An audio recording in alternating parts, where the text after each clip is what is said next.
Hello guys.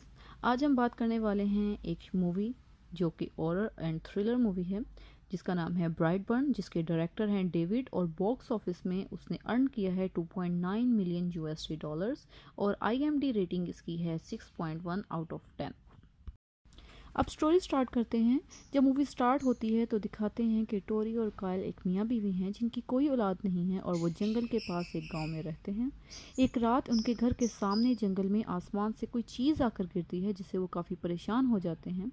अगले ही मंजर में दिखाते हैं कि टोरी और कायल अपने बच्चे ब्रेंडन के साथ खेल रहे हैं और वो बहुत खुश हैं और अपनी खुशी से ज़िंदगी गुजार रहे हैं। एक रात जब ब्रैंडन अपने कमरे में सो रहा होता है तो और टोरी पेंटिंग कर रही होती है, तो स्टोर रूम जो कि उनके घर के बाहर है उसके एक कैबिनेट से रेड कलर की लाइट बाहर निकलती नज़र आती है और साथ ही एक आवाज़ भी आती है जो सिर्फ ब्रैंडन को सुनाई देती है और ब्रैंडन उठकर अपनी विंडो से बाहर छलांग लगा देता है। और टोरी को कुछ आवाज़ आती है बाहर से, तो वो बाहर जाके स्टोर रूम में देखती है तो वो ब्रैंडन एक कैबिनेट को खोलने की कोशिश कर रहा होता है जिसमें से लाइट बाहर आ रही होती है जो कि जंजीरों के साथ लॉक्ड है। टोरी ये देखकर बहुत परेशान होती है और ब्रैंडन को हिलाती है, तो ब्रैंडन अपने होश में वापस आता है और वो भी काफ़ी डरा हुआ होता है। तो टोरी उसको अपने गले से लगा लेती है और फिर घर में जाके वापस सुला देती है। फिर एक सुबह ब्रैंडन के फादर उसको लॉन की घास काटने का काम देते हैं और जब ब्रैंडन घास काट रहा होता है और मशीन स्टार्ट करने की कोशिश करता है तो मशीन स्टार्ट नहीं होती, तो वो गुस्से से जब मशीन को हिलाता है तो मशीन हवा में उड़कर दूर जाकर गिर जाती है। ब्रैंडन ये देखकर बहुत हैरान होता है और जब वो मशीन के पास जाकर देखता है तो मशीन स्टार्ट होती है और वो अपना हाथ चलती हुई मशीन में डाल देता है और ऐसा करने पे ब्रैंडन को कुछ भी नहीं होता और मशीन का ब्लेड ख़राब हो जाता है और मशीन बंद हो जाती है, जो कि काफ़ी हैरानकुन बात है। ऐसा कैसे पॉसिबल है कि एक इंसान अपना हाथ ब्लेड के सामने रखे चलता हुए ब्लेड के सामने और उसके हाथ को कुछ ना हो। एक दिन ब्रेंडन अपनी फैमिली और अपनी आंट मैरिली और उसके हस्बैंड नोक के साथ ब्रेंडन का 12th बर्थडे सेलिब्रेट कर एक रेस्टोरेंट में सेलिब्रेट कर रहे होते हैं और नोक ब्रेंडन को एक शॉट गन गिफ्ट करता है और ये ब्रेंडन के फादर कायल को बिल्कुल पसंद नहीं आता और वो कहता है कि ये गिफ्ट ब्रेंडन के लिए बिल्कुल नहीं है, जिस पर ब्रेंडन और कायल के दरमियान बहस हो जाती है और वो वहाँ से फ़ौरन चले जाते हैं।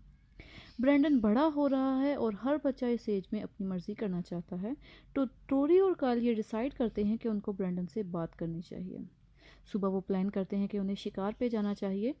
तब वो ब्रैंडन खाना खा रहा होता है और ब्रैंडन अपने मुंह से फोर्क को चबा के टेढ़ा कर देता है और काल ये देखकर बहुत हैरान होता है। जब टोरी ब्रैंडन के कमरे में जाती है तो वो वहाँ पे ह्यूमन बॉडी की पिक्चर्स देखती है और उसे ये काफ़ी क्रीपी फील होता है। फिर वो शिकार पर चले जाते हैं और कायल ब्रैंडन को समझाता है कि कोई भी बात हो वो अपने पेरेंट्स से शेयर कर सकता है और उसे करनी भी चाहिए, क्योंकि पेरेंट्स अपने बच्चों के दोस्त होते हैं। बाद में रात हो जाती है और टोरी जब उठती है तो वो देखती है कि ब्रैंडन अपने बिस्तर पर मौजूद नहीं है। वो ब्रैंडन को ढूंढने बाहर चली जाती है। तभी अगला सीन दिखाते हैं जहाँ पे एक लड़की जिसका नाम कैटली है, जो कि ब्रैंडन की क्लास फेलो है, वो अपने कमरे में सो रही है और एकदम से लैपटॉप पर सॉन्ग्स प्ले हो जाते हैं जिसे वो उठ के बंद करती है। अभी वो अपने बिस्तर पर वापस ही जा रही होती है कि लैपटॉप पर फिर सॉन्ग प्ले हो जाते हैं। ये देखकर वो काफ़ी घबरा जाती है। फिर वो अपने लैपटॉप की लीड बंद कर देती है और उस पर कुछ चीज़ें भी रख देती है और वो अपनी माँ एरिका को आवाज़ देती है जो कि इस एरिया में एक रेस्टोरेंट चलाती है। और कैटली जब विंडो को के कर्टन के पीछे देखती है तो उसे वहाँ पे कोई शख्स नज़र आता है और उसे वो ब्रैंडन लगता है। और तभी उसकी माँ एरिका आ जाती है और वो पर्दे के पीछे देखती है तो पर्दे के पीछे कोई भी मौजूद नहीं होता। उधर टोरी अभी भी ब्रैंडन को ढूंढ रही है और जब उसे ब्रैंडन मिल जाता है तो वो कहता है कि वो तो सिर्फ पी करने के लिए बाहर आया था। एक वीक बाद ब्रैंडन और उसके क्लास फेलोज कोई खेल खेल रहे होते हैं तो कैटलीन, जिसको ब्रैंडन पर शक है, वो ब्रैंडन को गिरा देती है। तो टीचर कैटलीन को ब्रैंडन को हेल्प करने को कहता है तो ब्रैंडन इसका हाथ इतनी ज़ोर से पकड़ता है कि इसका हाथ टूट जाता है। कैटलीन की माँ एरिका स्कूल टीचर से मिलने आती है और वो हेड और पुलिस से कहती है कि इसको अरेस्ट किया जाए, क्योंकि ब्रैंडन ने कैटलीन का हाथ तोड़ा है और एक हफ्ते पहले वो कैटलीन के कमरे में भी आया था। जिस पर कायल कहता है कि ऐसा तो मुमकिन नहीं है, तब तो वो उसके साथ कैंपिंग पे था।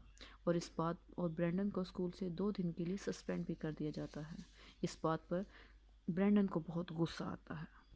टोरी और कायल बहुत परेशान होते हैं और कायल कहता है कि बचपन से अब तक ब्रेंडन को एक बार भी चोट नहीं लगी, इसका खून नहीं निकला और ना ही इसकी हड्डी टूटी है और अब वो लोगों को नुकसान पहुंचा रहा है। जिस बात पर कायल और टोरी बहुत परेशान होते हैं। कायल को ब्रेंडन पर शक है, लेकिन टोरी इस बात को एक्सेप्ट नहीं करती। उसी रात कैबिन से रेड लाइट और आवाज़ आती है और ब्रेंडन को ही कॉल कर रही होती है। ब्रेंडन वहां जाता है और इस बार वो लॉक को खोल देता है और लाइट इसको अपने कंट्रोल में कर लेती है। उधर से टोरी भी आ जाती है और वो ये देखकर एकदम परेशान हो जाती है और लाइट बंद हो जाती है, जिससे ब्रेंडन नीचे गिर जाता है और किसी चीज़ से टकरा कर उसके हाथ पर कट लग जाता है। टोरी वहां आती है और ब्रेंडन उससे पूछता है कि ये क्या चीज़ है जिससे लाइट निकल रही थी और वो कौन है। तो टोरी उसे बताती है कि इनके यहाँ कोई औलाद नहीं थी, तो एक दिन जंगल में आसमान से कोई चीज़ आकर गिरी और उसी चीज़ में इनको ब्रेंडन मिला। ये सुनकर ब्रेंडन को बहुत गुस्सा आता है और वो कहता है कि अब वो किसी को नहीं छोड़ेगा और उसी दौरान उसकी आंखों से लाल रोशनी निकलती है और वो वहाँ से चला जाता है। उसी रात कैटलीन की मदर एरिका अपने रेस्टोरेंट में काम कर रही होती है, तो उसको रेस्टोरेंट के गिलास पर बहुत सारे साइन बने हुए दिखाई देते हैं। तभी वो सारे शीशे एकदम टूट जाते हैं और एक टुकड़ा एरिका की आंख में चला जाता है, जिसकी वजह से वो ठीक से नहीं देख पाती कि वहाँ पे कौन है, लेकिन वहाँ पर कोई मौजूद होता है और वो एरिका को मार देता है और डेड बॉडी गायब कर देता है। नेक्स्ट डे स्कूल में ब्रेंडन अपनी आंट मैरिली, जो उसकी टीचर और उसकी आंट दोनों हैं, उसके ऑफिस में होता है, जहाँ ब्रेंडन मैरिली से बातें करता है और मैरिली को ब्रेंडन की बातें अजीब सी लगती हैं और वो कहती है कि वो टोरी और पुलिस को इसके बारे में ज़रूर बताएगी, जिसकी वजह से ब्रेंडन को काफ़ी गुस्सा आता है। और उसी रात ब्रेंडन मैरिली के घर जाता है और जब उसका हस्बैंड घर पर नहीं होता और ब्रेंडन मैरिली से कहता है कि वो ये बातें इसकी माँ को ना बताए क्योंकि ये उसके लिए अच्छा नहीं होगा, लेकिन वो ये नहीं मानती और ब्रेंडन वहाँ से चले जाता है। और जब मैरिली सो रही होती है तो ब्रेंडन मैरिली के घर में चला जाता है और उसी वक्त मैरिली का शोहर नोह घर आ जाता है। ब्रेंडन को देख लेता है और नोह उसे डांटता है कि वो इस वक्त यहाँ पे क्या कर रहा है और वो ब्रेंडन को घर ड्रॉप करने जाने लगता है और कहता है कि वो ब्रेंडन के पेरेंट्स को ये बताएगा। ब्रेंडन उसको मना करता है, लेकिन नोह ये बात नहीं मानता। ब्रेंडन को गुस्सा आ जाता है और वो नोह को धक्का देता है और मारता है और वहाँ से गायब हो जाता है। नोह इस बात से काफ़ी डर जाता है, वो गाड़ी लेकर निकल जाता है और रास्ते में ब्रेंडन नोह की गाड़ी को हवा में ले जाकर छोड़ देता है, जिससे ब्रेंडन की मौत हो जाती है उसका जबड़ा टूटने से। टोरी और कायल घर पर ब्रेंडन का इंतज़ार कर रहे होते हैं और उसी वक्त ब्रेंडन घर आ जाता है और उसने शर्ट नहीं पहनी होती क्योंकि उस पर नोह का खून लगा होता है। टोरी और कायल उससे पूछते हैं कि उसने शर्ट क्यों नहीं पहनी, तो वो कहता है कि वो सोकर खेल रहा था और उसकी शर्ट गंदी हो गई, इसीलिए उसने शर्ट नहीं पहनी और वो अपने कमरे में चला जाता है। अगले ही सीन में टोरी और कायल को हॉस्पिटल में दिखाया जाता है, जहां नोह की एक्सीडेंट की वजह से मौत आ जाती है और वहां पे मैरिली इनको बताती है कि ब्रेंडन इसके घर आया था। और टोरी और कायल ये बात सुनकर काफ़ी परेशान भी होते हैं और वो सुबह से ब्रेंडन से बात करते हैं, तो ब्रेंडन हर बात से इनकार कर देता है और कायल को ज़ोर से धक्का देता है, जिसकी वजह से सब काफ़ी हैरान और परेशान हो जाते हैं कि ब्रेंडन तो एक छोटा बच्चा है, वो ऐसा कैसे कर सकता है। जब ब्रेंडन नहा रहा होता है तो कायल ब्रेंडन के रूम में जाता है और तलाशी लेता है और उसे ब्रेंडन की खून के धब्बों वाली शर्ट मिल जाती है और वो शर्ट टोरी को दिखाता है।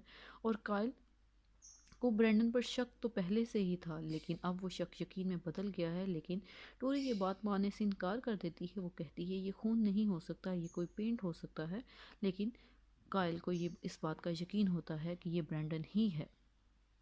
तो कायल ब्रेंडन को शिकार पर ले जाने का सोचता है और जब ब्रेंडन और कायल शिकार पर जाते हैं तो वहाँ पे कायल ब्रेंडन के सर पर गोली मार देता है, लेकिन इससे ब्रेंडन को कुछ भी नहीं होता। लेकिन ब्रेंडन को गुस्सा काफ़ी आ जाता है, वो अपने फादर को ही मार देता है। उधर ब्रेंडन के घर पुलिस वाला आता है और वो टोरी को एक साइन दिखाता है और पूछता है कि क्या उसने पहले ये कभी साइन देखा है। तो टोरी जिसने ये पहले साइन नहीं देखा वो इनकार कर देती है और पुलिस वाला बताता है टोरी को कि ये वो साइन है जो क्राइम सीन पर पाया गया है, नोह की क्राइम सीन पर भी और एरिका के क्राइम सीन पर भी। और टोरी ये साइन पहचानने से इनकार कर देती है। पुलिस वाला चला जाता है तो टोरी क्या करती है, ब्रैंडन के कमरे में जाती है और उसके बैग में से उसकी नोटबुक देखती है जिस पे हर जगह हर पेज पे वही साइन मौजूद है और उस पर जो डेथ सीन है वो भी ड्रा किए हुए हैं कि जिस तरह से ब्रैंडन की मौत हुई और जिस तरह से एरिका की। वो कायल को फ़ोन करती है और कायल फ़ोन रिसीव नहीं करता क्योंकि वो तो मर चुका है और वो उसको बताती है कि कायल बिल्कुल ठीक था। इसके बाद जब फ़ोन करती है तो ब्रैंडन फ़ोन रिसीव करता है और वो कहता है कि कायल चले गए हैं, जिससे टोरी बहुत परेशान हो जाती है और वो ब्रैंडन से पूछती है कि वो कहाँ पे है तो वो कहता है कि मदर मैं घर पर ही हूँ। तो ब्रैंडन घर पर हमला कर देता है। टोरी पुलिस को फ़ोन करती है। टोरी घर के अंदर ही होती है तो पुलिस वाले घर आ जाते हैं तो ब्रैंडन इन पुलिस वालों को भी बुरी तरह से मार देता है। टोरी किसी तरह से बचकर घर से बाहर आ जाती है। टोरी को ख्याल आता है कि ब्रैंडन को किस चीज़ से नुकसान पहुंचाया जा सकता है क्योंकि कोई चीज़ तो उसे नुकसान नहीं पहुंचा रही थी, ना गोली और ना ही चलती हुई मशीन का ब्लेड। तो कोरी उसी स्टोर के कैबिन में जाती है जहाँ से सब कुछ शुरू हुआ था और वो वहाँ से एक मशीन से एक नुकीला हिस्सा उतार लेती है और वो वहाँ पे टोरी एरिका की लाश भी देखती है और वो काफ़ी खौफज़दा होती है। तभी ब्रैंडन वहाँ आ जाता है और वो टोरी उसे अपने गले से लगा लेती है और ब्रैंडन को जब नुकीली चीज़ मारने लगती है तो ब्रैंडन टोरी का हाथ पकड़ लेता है और टोरी को ले जाकर आसमान में चला जाता है और वहाँ जाकर टोरी को छोड़ देता है और अपने ही घर पे एक प्लेन क्रैश करवा देता है जिससे किसी को पता नहीं चलता कि वहाँ क्या हुआ था। और न्यूज़ ये आती है कि सब लोग जो जहाज़ पर थे वो भी मारे गए और जो लोग घर पे थे वो भी मारे गए, लेकिन घर वालों का एक बच्चा 12 साल बच्चा मौजूदाती तौर पर बच गया जो कि ब्रैंडन है।